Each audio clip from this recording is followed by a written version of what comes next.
Pirates of Caribbean సముద్రంలో ఓడల్ని కొల్లగొడతారని మనకు తెలుసు. ఇప్పుడు ప్రపంచవ్యాప్తంగా ఐపీటీవీ పైరేట్స్ నెట్టింట్లో పైరసీ భూతాన్ని చూపిస్తున్నారు. టెక్నాలజీని అడ్డం పెట్టుకుని కస్టమర్స్ వీక్నెస్ ని క్యాష్ చేసుకుంటూ కూల్గా వేల కోట్లు కొల్లగొడుతున్నారు. ఈ పైరేట్స్ ఇస్తున్న పైరసీ కంటెంట్ చూస్తున్న వారు కూడా భవిష్యత్తులో చాలా పెద్ద చిక్కుల్లో పడతారు. అసలు ఈ పైరేట్లు ఐపీటీవీ ద్వారా కంటెంట్ ఎలా పైరసీ చేస్తున్నారు, వారి మోడస్ ఆపరెండి ఎలా ఉంటుందో చూద్దాం. వేగంగా అభివృద్ధి చెందుతున్న డిజిటల్ యుగంలో టెలివిజన్ కంటెంట్ వినియోగం భారీగా పెరిగింది. దీనికి తోడు గత 10 ఏళ్లుగా ఓటీటీ ప్లాట్ఫామ్స్ రాకతో వినోద రంగంలో కంటెంట్ వినియోగం మరింత విస్తృతమైంది. ఇండియాలో వీక్షకులు టెలివిజన్ కంటెంట్ కోసం కేబుల్ ఆపరేటర్లు, డిటిహెచ్ సర్వీసులపై ఆధారపడతారు. కానీ అమెరికా, కెనడాలో మాత్రం పరిస్థితి వేరు. అక్కడి ప్రవాస భారతీయుల్లో పంజాబ్, గుజరాత్, తమిళనాడుతో పాటు తెలుగు వారు కూడా అధిక సంఖ్యలో ఉన్నారు. వీరు తమ మాతృభాషలైన పంజాబీ, తెలుగు, తమిళ కంటెంట్లు చూసేందుకు ఇంటర్నెట్ ప్రోటోకాల్ టెలివిజన్ అదే ఐపీటీవీని ఆశ్రయిస్తున్నారు. వీక్షకులకు ఇంటర్నెట్ ద్వారా తమకు ఇష్టమైన షోలతో పాటు సినిమాలను కూడా యాక్సెస్ చేయడానికి ఐపీటీవీ కొత్త మార్గాన్ని అందిస్తోంది. అయితే ఈ ఐపీటీవీ ద్వారా కంటెంట్ ను యాక్సెస్ చేయడానికి టెలివిజన్ ఛానల్స్, ఇతర కంటెంట్ ప్రొవైడర్స్, ఓటీటీ ప్లాట్ఫామ్స్ వసూలు చేస్తున్న మొత్తం కంటే చాలా తక్కువ రేటుకే అదే కంటెంట్ ను తాను బాస్ ఐపీటీవీ ద్వారా ఇస్తానంటూ piracy king pin Harpreet Randhawa subscribers ను ఆకర్షిస్తున్నాడు. వీడి పైరసీ కంటెంట్ చూస్తున్న వారిలో అమెరికా, కెనడాలోని ప్రవాస భారతీయులు అత్యధికంగా ఉన్నారు. Piracy king pin Harpreet Randhawa modus operandi పరిశీలిస్తే బాస్ ఐపీటీవీ అనేది ఒక chat provider, hosting provider. IP address ను ఉపయోగించి ప్రపంచవ్యాప్తంగా బ్రాడ్కాస్టర్ సిగ్నల్ ను చట్టవిరుద్ధంగా ప్రసారం చేసే పైరేట్ల సమూహంలో భాగం.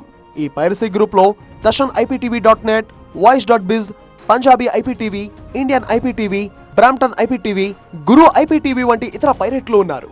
ఈ అక్రమ బాస్ ఐపీటీవీ నెట్వర్క్ రాకెట్ ని ఇండియాలోని ఫరీదాబాద్ తో పాటు కెనడాలోని కాల్గరీ కేంద్రంగా నిర్వహిస్తున్నాడు హర్ప్రీత్ రంధావా. బాస్ ఐపీటీవీ ప్రధాన కార్యాలయం కెనడాలోని కాల్గరీలో ఉంది. ఫరీదాబాద్ లో రైస్లీ కోచర్ సంస్థ పేరుతో ఫేస్ మాస్కులు, పీపీ కిట్లను తయారు చేస్తున్నామని చెబుతూ ఇక్కడి నుంచే ఐపీటీవీ పైరసీ చేస్తున్నాడు హర్ప్రీత్ రంధావా. కెనడాలోని బాస్ ఐపీటీవీ, ఫరీదాబాద్ లోని రైస్లీ కోచర్ ప్రైవేట్ లిమిటెడ్ URL ఒక్కటే. ఫరీదాబాద్ లోని రైస్లీ కోచర్ ప్రైవేట్ లిమిటెడ్ కేంద్రంగా టెలివిజన్ కంటెంట్ ప్రసారకుల సిగ్నల్ ను ఇంటర్సెప్ట్ చేసి ప్రపంచవ్యాప్తంగా అటువంటి సిగ్నల్ ను చట్టవిరుద్ధంగా ప్రసారం చేసి అక్రమ పైరసీ వ్యాపారంతో హర్ప్రీత్ రంధావా వేల కోట్లు సంపాదిస్తున్నాడు. బ్యాక్ అండ్ పనిలో కొన్ని టెలివిజన్ ఛానల్స్, ఓటీటీ ప్లాట్ఫామ్స్ ప్రసారకులు అందించే సిగ్నల్ లో హ్యాకింగ్ చేయడం, ఆ తర్వాత అదే కంటెంట్ ను కెనడాలోని సర్వర్ కు పంపుతున్నారు. ఈ అక్రమ పైరసీ వ్యాపారానికి సంబంధించి బ్యాక్ అండ్ పని ఫరీదాబాద్ నుంచి జరుగుతోంది. బ్రాడ్కాస్టర్ సిగ్నల్ ను చట్టవిరుద్ధంగా అడ్డగించడానికి ఈ సంస్థ పైకప్పులపై పెద్ద యాంటెనాలు ఏర్పాటు చేశారు. బాస్ ఐపీటీవీ ద్వారా చౌకగా పైరసీ కంటెంట్ చూస్తున్నామనుకుంటున్న వారు ఇక పప్పులో కాలేసినట్టే. మీరు చౌకగా కంటెంట్ చూడడం కాదు, చాలా పెద్ద చిక్కుల్లో పడుతున్నారు అన్నది తెలుసుకోవాలి. ఎందుకంటే అమెరికాలో హోమ్ ఆటోమేషన్ వ్యవస్థలు చాలా ఫేమస్. సౌలభ్యం, భద్రతతో పాటు శక్తి సామర్థ్యం కోసం అమెరికాలోని ప్రతి ఇంట్లో స్మార్ట్ డివైజెస్ ని వినియోగిస్తారు. ఇంట్లోని లైటింగ్ తో పాటు సెక్యూరిటీ, ఎంటర్టైన్మెంట్ డివైజెస్ అన్ని సెంట్రలైజ్డ్ గా కనెక్ట్ చేయబడి ఉంటాయి. వీటన్నిటికీ ఇంటర్నెట్ సర్వీస్ కోసం కామన్ వైఫై తో పాటు ఇప్పుడు లేటెస్ట్ గా AI సాంకేతికతలను కూడా వినియోగిస్తున్నారు.